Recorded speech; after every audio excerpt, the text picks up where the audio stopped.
पिछले पार्ट में निंगफैंग को एक सीक्रेट रियल्म के बारे में पता चलता है जिसमें हर 10 फ्लोर क्लियर करने के बाद एक अच्छा इनाम मिलता है। तो उसके पास एक मिशन सिस्टम स्क्रीन आती है जो कि उसे उस सीक्रेट रियल्म के अंदर जाने के लिए बोलती है। तो निंगफैंग अपने मिशन को क्लियर करने के लिए उस सीक्रेट रियल्म के अंदर जाने की ट्राई करता है, लेकिन वो जैसे ही उस सीक्रेट टावर के पास पहुंचने की कोशिश करता है तभी वहां पर कोई अदृश्य शक्ति उसे वहां जाने से रोक लेती है, जिसकी वजह से वो बहुत ज्यादा घायल भी हो जाता है। इस पार्ट की शुरुआत में हम देखते हैं कि उस मैजिक टावर के बाहर बहुत से लोग खड़े हुए होते हैं, जिनमें से एक सैनिक को एक आदमी हील कर रहा होता है और कह रहा होता है, प्रेसिडेंट इन सब लोगों को सिर्फ स्टन किया गया है, इनकी बॉडी पर कोई भी इंजरी के निशान नहीं है, इसीलिए ये थोड़ी देर में ही पूरी तरह से ठीक हो जाएंगे। तभी उस गार्ड को होश आ जाता है और वो अपने गिल्ड लीडर को देखकर चौंक जाता है और कहने लगता है, क्या प्रेसिडेंट आप यहाँ पर क्या कर रहे हैं। और फिर हमें एजुरे शार्प गिल्ड के मास्टर को दिखाया जाता है जो कि उस गार्ड से पूछने लगता है आखिरकार यहाँ पर हुआ क्या है।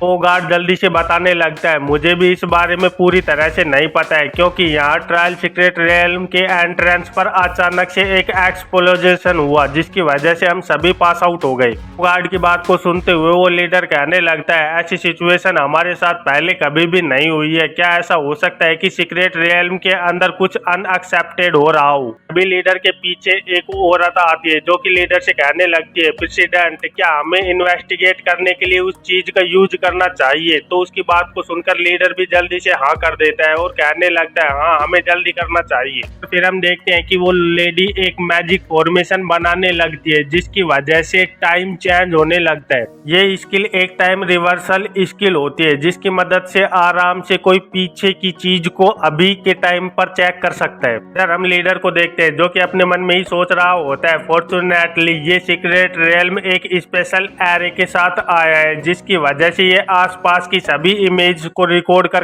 रखता है। इसके साथ साथ इसके अंदर टाइम रिवर्सल की एक स्किल भी है जिसकी वजह से हम इसके पीछे के इवेंट्स को चेक कर सकते हैं। और फिर हम देखते हैं कि वो स्किल अपना काम करने लगती है जिसकी वजह से टाइम रिवर्स होने लगता है। अचानक से लीडर कुछ देखकर बहुत ज्यादा चौंक जाता है जो कि निंगफैंग होता है, लेकिन वो दिखने में कुछ डार्क पावर के गॉड की तरह लग रहा होता है, जिसे देखकर लीडर कहने लगता है, आखिरकार ये क्या चीज है। भी उस ट्रायल सीक्रेट रियल्म के गार्ड को दिखाया जाता है जो कि उस छाया से कह रहा होता है, इविल गॉड आखिरकार तेरी हिम्मत कैसे हुई मेरी टेरिटरी के अंदर इन्वेड करने की। ये कहते हुए वो अपना पावरफुल अटैक उस परछाई पर कर देता है जिसकी वजह से वो परछाई पूरी तरह से घायल हो जाती है। इधर हम देखते हैं कि एजुरे शार्प गिल्ड का लीडर और वो लेडी दोनों ही बहुत ज्यादा चौंके हुए होते हैं और कह रहे होते हैं, क्या एक इविल गॉड। ये कहते हुए वापस से उस स्क्रीन को चेक करने लगते हैं जिसमें कि ट्रायल गॉड बोल रहा होता है, डैम इट ये आदमी वापस से मेरे हाथों से निकल गया, मुझे इसके वेयरअबाउट्स के बारे में पता करना होगा ताकि इसे इस वर्ल्ड को तबाह करने से रोक पाऊं, क्योंकि अगर मैंने इसे ऐसे ही छोड़ दिया तो ये जल्दी ही इस वर्ल्ड को भी डिस्ट्रॉय कर देगा। वर्ल्ड को डिस्ट्रॉय करने की बात को सुनकर एजुरे शार्प गिल्ड के सभी मेंबर बुरी तरह चौंके हुए होते हैं और डरे हुए भी लग रहे होते हैं। फिर हमें एक डिवाइस के अंदर से उस इविल गॉड की परछाई दिखाई दे रही होती है और फिर हमें पता चलता है कि एक टेबल के चारों ओर कुछ लोग बैठे हुए होते हैं और उस इविल गॉड के बारे में बात कर रहे होते हैं। तो उनमें से एक कहने लगता है, ये एजुरे शार्प गिल्ड द्वारा रिकॉर्ड की गई एक इमेज है जो कि एक एक्चुअल गॉड की एग्जिस्टेंस को कंफर्म करती है। उस टेबल पर बैठा हुआ दूसरा आदमी कहने लगता है, ये गॉड अननोन है और अगर इसकी स्किल को जज किया जाए तो ये पक्का कहा जा सकता है कि ये लीजेंडरी फॉरबिडन स्पेल लेवल की है। उसकी बात को सुनते हुए इपोच गिल्ड का प्रेसिडेंट कहने लगता है, प्रेसिडेंट ही जितना कि मुझे पता है, आप मुझे बता रहे थे कि ट्रायल टावर को क्लियर करने के बाद हमें गॉड्स की ब्लेसिंग मिलती है, तो फिर आखिरकार गॉड का होना तो पूरी तरह से संभव है। अभी एजुरे शार्प गिल्ड का प्रेसिडेंट कहने लगता है, ये इंफॉर्मेशन इनसाइड की है कि सीक्रेट रियल्म इस बात की पुष्टि नहीं करता है कि उसकी वजह से गॉड की ब्लेसिंग मिलती है, लेकिन ये चीजें हमें बताती हैं कि एक पक्का ही गॉड यहाँ पर मौजूद है। भी वहाँ मौजूद चुआन शू गिल्ड की प्रेसिडेंट यू कहने लगती है, लेकिन यहाँ पर की इशू ये है कि एक फॉरबिडन स्पेल लेवल की पावर के बावजूद भी इविल गॉड को कुछ नहीं हुआ, हमारे लिए अच्छी न्यूज नहीं है। वैंगसू गिल्ड गिल्ड की प्रेसिडेंट लाओ इस बात को कंफर्म करते हुए कहने लगती है, हाँ ये सही बात है, अगर इविल गॉड ने हमारे वर्ल्ड को डिस्ट्रॉय करने की ट्राई की तो हमारे पास उसका सामना करने का कोई भी रास्ता नहीं है। उनकी बात को सुनते हुए इल्यूमिनाटी गिल्ड का प्रेसिडेंट वैंगबो एक सजेशन देने लगता है और कहने लगता है, जैसा कि मुझे पता है कि ट्रायल टावर को पास करने के बाद हमें गॉड की ब्लेसिंग मिलती है और उनके द्वारा हमें पहचाना जा सकता है, इसीलिए हो सकता है कि अगर हम इस पूरे ट्रायल टावर को क्लियर कर दें तो उसके बदले में हमें कोई फॉरबिडन स्पेल लेवल की पावर मिल जाए, जिसकी वजह से हम उस इविल गॉड के साथ फाइट कर पाए। तो वैंगबो की बात को सुनते हुए ब्लेजिंग गिल्ड का प्रेसिडेंट जैंग भी कहने लगता है, हाँ ये सही बात है, हम इसे एक ट्राई तो दे ही सकते हैं, जिसकी वजह से हो सकता है कि हम भी उनके साथ लड़ने में काबिल बन पाए। उन सभी की बातों को सुनते हुए इधर एज्यूर शार्प गिल्ड का प्रेसिडेंट अपने मन में ही सोच रहा होता है, ये सभी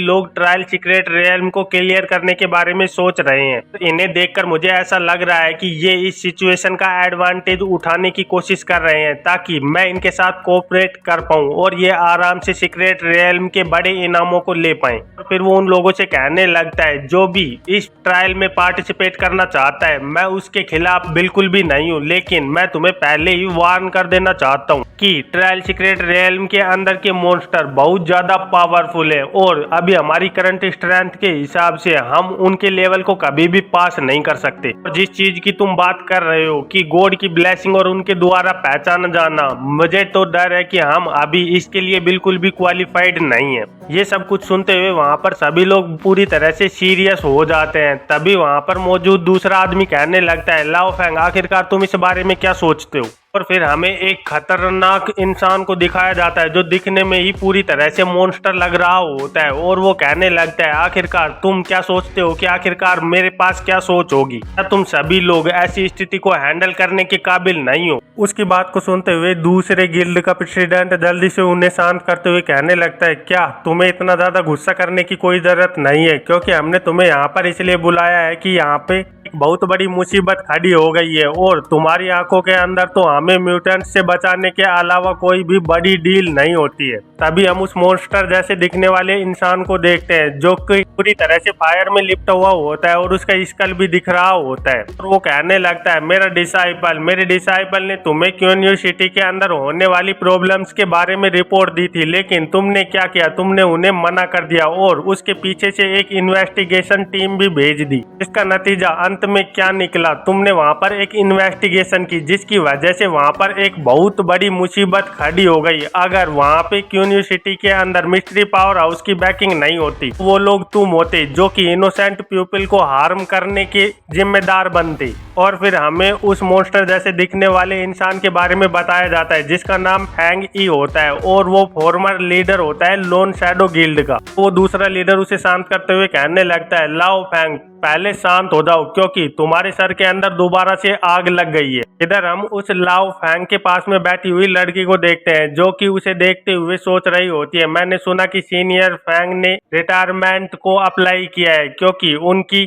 पावर ऑफ डार्कनेस को यूज करने की कॉस्ट धीरे धीरे कर बढ़ती ही जा रही है और अब वो बहुत ज्यादा सीरियस हो गई है, लेकिन ऐसा मैंने पहली बार आमने सामने देखा है। फिर वो दूसरा लीडर कहने लगता है, लाओ फैंग क्या मैं पर्सनली तुम्हारी डिसाइपल को ये फुटेज मिस्ट्री पावर हाउस को दिखाने के लिए यूनिवर्सिटी भेज सकता हूँ, क्योंकि हमें जितना भी मिस्ट्री पावर हाउस की पावर के बारे में पता चला है इससे हमें ये लगता है कि हो सकता है कि वो इस बारे में कुछ जानते हो। कर लाओ फैंग उसकी बात को सुनते हुए और भी ज्यादा गुस्से में आ जाता है और कहने लगता है, क्या तुम ऐसे वक्त पर मेरे डिसाइपल को यूज करने के बारे में सोच रहे हो, सच में तुम लोग बहुत ज्यादा बेकार आदमी हो। तभी वो लीडर कहने लगता है, मेरे पास 2 बॉक्स एक्सीलेंट वाइन की है, मैं तुम्हें जल्दी ही तुम्हारे घर पर भिजवा दूंगा और तुम्हारे डिसाइपल की जो मिलिट्री अचीवमेंट है वो जल्दी ही अप्रूव्ड हो जाएंगी। लीडर की बात को सुनते हुए लाओ फैंग का गुस्सा धीरे धीरे कर शांत होने लगता है और उसका असली चेहरा हमें पहली बार दिखाया जाता है। फिर वो कहने लगता है, ठीक है तुम मेरे डिसाइपल को वहां पर भेज सकते हो। इसके बाद यहाँ से सीन कट होकर हमें डुएन के घर का सीन दिखाया जाता है जहाँ पर निंग फैंग अपने बिस्तर पर लेटा हुआ अपनी सिस्टम स्क्रीन को चेक कर रहा होता है।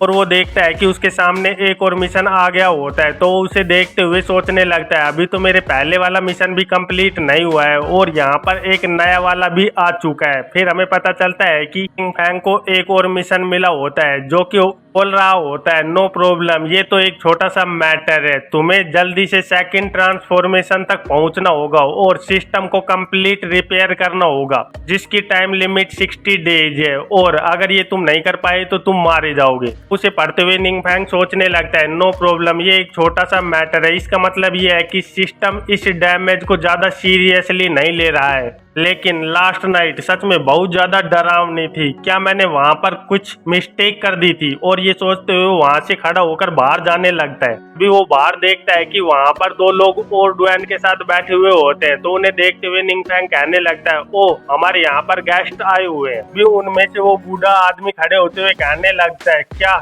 ये स्टूडेंट निंग फैंग है? तो निंग फैंग उस ओल्ड मैन को देखते हुए हेलो कहता है और फिर पूछने लगता है क्या मैं आपसे पूछ सकता हूँ कि आप कौन है? डुएन उस ओल्ड मैन के बारे में बताने लगता है ये आदमी फॉर्मर लीडर है लोन शैडो गिल्ड का और इस वक्त ये अपनी डायरेक्टर की पोजीशन को होल्ड करते हैं एडवेंचरर मैनेजमेंट ब्यूरो के अंदर। इनका नाम मिस्टर फैंग ई है और ये पर्सन मिस्टर फैंग ई की डिसाइपल है जो कि अभी लोन शैडो की करंट लीडर है और इनका नाम मिस्टूलैन है। ये लोग यहाँ पर मिस्ट्री हाउस की हेल्प लेने के लिए यहाँ पर आए हुए हैं। तो डुएन की बात को सुनते हुए निंग फैंग पूरी तरह से शॉक हो जाता है और कहने लगता है फैंग ई क्या तुम ही वो स्कारलेट फ्लेम ग्रीम रीपर हो? वो ओल्ड मैन कहने लगता है हाँ ये कोई ज्यादा बड़ी रेपुटेशन की बात नहीं है, ये तो सिर्फ मुझे ऐसे ही एक टाइटल दिया गया है। उस ओल्ड मैन की बात को सुनते हुए निंग फैंग अपने मन में ही सोचने लगता है ये ओल्ड मैन के पास काउंटलेस अचीवमेंट है और इसने लार्ज स्केल की मिस्ट्रीज को भी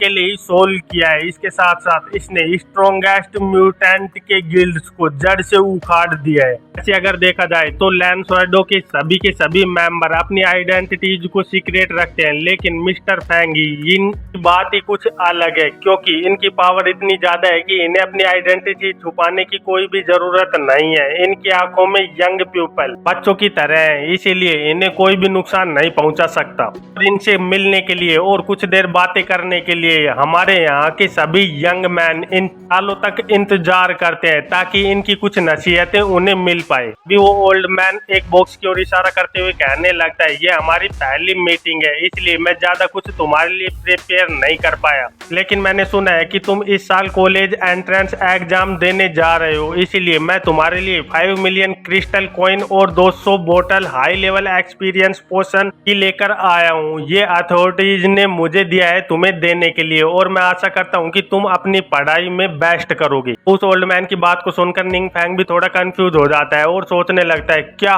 5 मिलियन क्रिस्टल कॉइन, सच में ये तो बहुत बड़ी रकम है। और फिर वो उस ओल्ड मैन से पूछने लगता है क्या आप मुझे बता सकते हैं कि आप आखिरकार यहाँ पर आए क्यों हैं? तो डार्क लेडी जल्दी से अपने हाथ के उस सिस्टम से एक स्क्रीन को बाहर निकालने लगती है और कहने लगती है हमारी ये इच्छा है कि हम मिस्ट्री पावर हाउस को इस वीडियो क्लिप को दिखा पाएं और अब जब तुम हमारे सामने हो तो मैं चाहती हूँ कि हम साथ में इस चीज को चेक करें ताकि तुम इसे मिस्ट्री पावर हाउस को अच्छे से एक्सप्लेन कर पाओ। और फिर हम देखते हैं कि उस वीडियो रिकॉर्डिंग के अंदर से उस ट्रायल हाउस के गोड का स्क्रीन दिखाई जाती है, तो उसे देखते हुए निंग फैंग बहुत ज्यादा शॉक हो जाता है और अपने मन में ही सोचने लगता है क्या इविल गोड? नहीं, मैं कोई भी इविल गोड नहीं हूँ, मैं तो एक साधारण सा हाई स्कूल का स्टूडेंट हूँ, एक अच्छा लड़का जो कि 5 मेरिट से लेकर आया है। आखिरकार मैं इविल गोड अचानक से कैसे बन गया? वो अपनी सिस्टम स्क्रीन को याद करने लगता है जिस पर लिखा हुआ होता है no problem it's just a small matter, तो उसे देखते हुए गालियां निकालने लगता है और सोचने लगता है क्या इसने जानबूझकर मुझे ट्रिक किया है? और फिर वो अपने आप को शांत करते हुए सोचने लगता है वैसे अभी किसी को भी इस बारे में नहीं पता है कि असलियत में मैं ही इविल गॉड हूँ, इसलिए मुझे अपने आप को इस तरह से रिवील नहीं करना चाहिए।